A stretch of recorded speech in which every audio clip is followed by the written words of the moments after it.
Hi, this is Chase Harrod with Team Cobra 2.0. In this video, I will be explaining my contributions for this final sprint. So what I did was I took uh, the coverage groups and created different coverage groups, and am using the parameters that have been passed by creating new parameter objects. And through that, what I'm doing is then creating the combinations and then uh, storing them in a hash map. As we see here with this combo map is what they're going to be stored to in the end. And so this will allow us to assign values. So if they haven't been used, then the value will be 0. So the string or the key for the hash map would be uh, the combination, and the integer value is how many times that combination appears. So if a combination appears, then the value would be 1, and therefore should not be used again. So here we just create a new instance of this class because I didn't do static uh, methods. But here we have the 3 different cover groups that I've created. I did have an issue at first with doing anything more than 2 using a recursive method call, but I've found a way around that, which I will show. So for this coverage group ABC, we have uh, a new parameter. So coverage groups have name values and a parameter and a list of parameter values or list of parameter objects.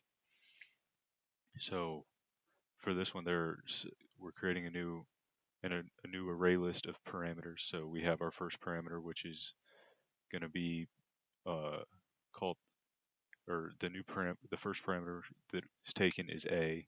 So it'll have uh, a string or a name of A, and then a string of equivalence or a list of equivalence classes, which is in this case is A1, A2, A3, and A4. Same thing for B, but it's instead of A, it's called B and has a list of equivalence classes of B1, B2, and B3. And same with C. So what this will do is uh, when the combinations are created, it will do A1, B1, C1, A1, B1, C2, A1, B2, C1, A1, B2, C2, and go through all the different combinations of that kind of exhaustively. But what this does is uh, it should allow us for more expansive uh, test cases. If certain combinations appear, then we can say, oh, so A1, B1 has appeared, so we don't need, or A1, C1 has appeared, so we don't need this A1. So A1, B1, C1 has appeared, so that would count for A1, C1, so we don't need that combination anymore, and therefore reduce the total number of coverage groups. But here we're just adding it to an array list of coverage groups. And then we're setting the value of combo map to this create combos helper, and we're passing the coverage group list. So if I scroll down, what this is doing is it's taking this coverage group or the list of coverage groups and we're creating a new hash map because it does return a hash map with a key for strings and integer values, and then is looping through the coverage groups using a for each loop. And then with that, what it's doing is if the size of the if a coverage group has 2 parameters, then it's calling the 2 parameters method. If it's got 3, it's calling the 3. If it's got 4, it's calling 4 and 5 and so on. It could be added.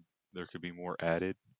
And then at the end, or it's putting all of the values from the maps that these methods are returning, because they return they have the same return type as this create combos helper.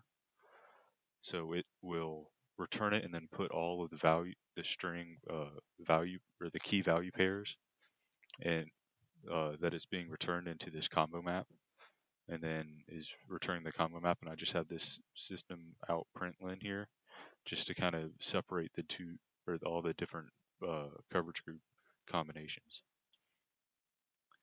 So this is the 5-parameter coverage group method.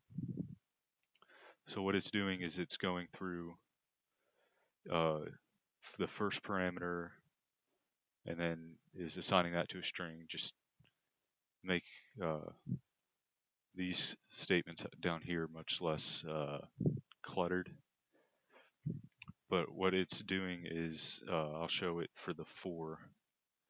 So where we see here this get 0, if we go to this JSON crack here, okay, so this is 3, so let's open up, let's go down to the 3. So where we have this dot get 0 dot or CG, which is our coverage group that's being passed, dot get list, so this will get the list of parameters for that coverage group, and then it's getting the value at 0.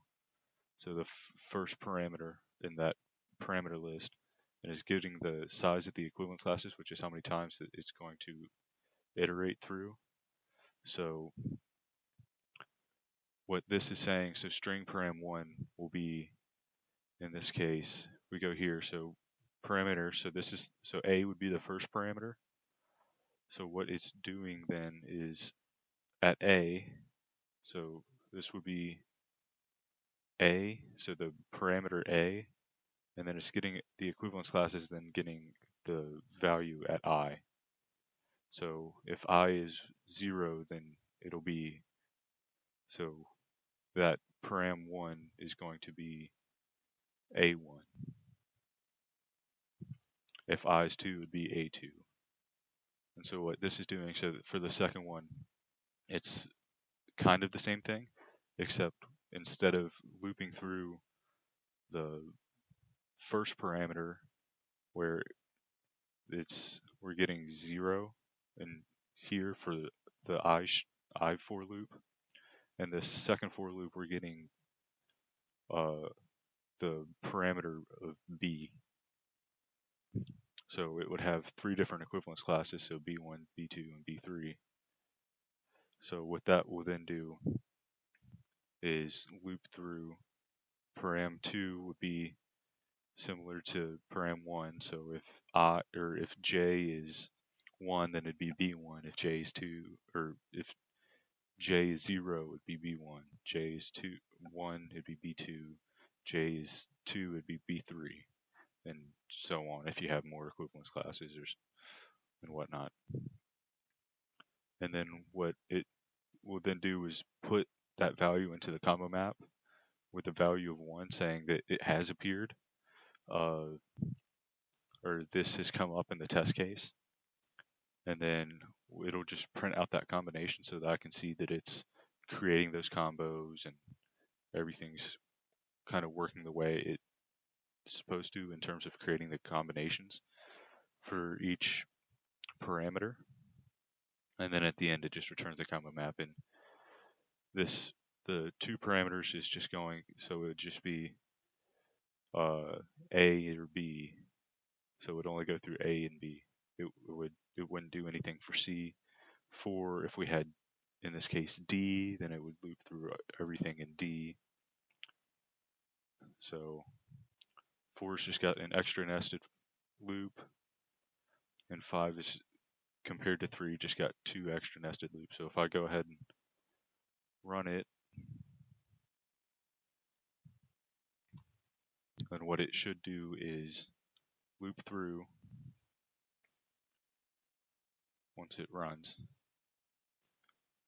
But it will, so for this coverage group ABC, it should print out A1, B1, C1, A1, B1, C2, A1, B2, C1, and do that until it reaches A4, B3, C2.